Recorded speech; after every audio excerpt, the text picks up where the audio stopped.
खाए भर भर पे चलते समय चुराए इस का चम्मच और पड़े गुरु कपूर दोनों करे किसी को पाओ बलिहारी के गोविंद की विस्की अरे बसों को काटा पड़े ताई गवे भला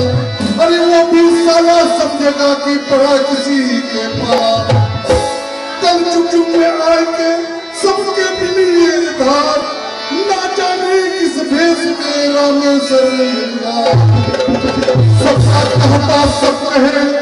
अपन कहे न कौन रूस मिल का आयुर्वेद में सबका खाता हो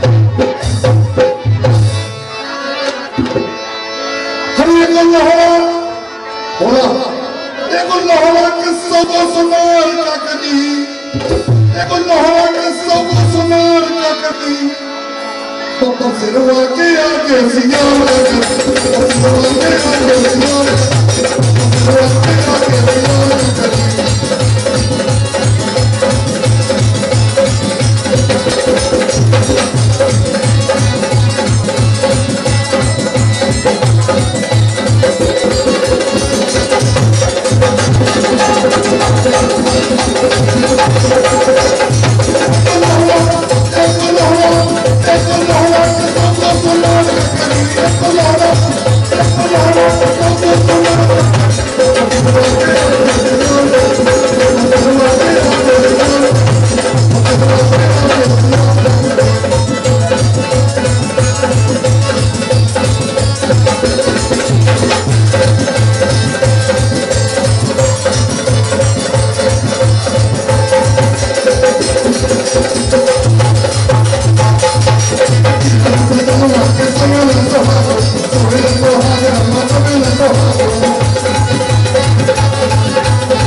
Thank you.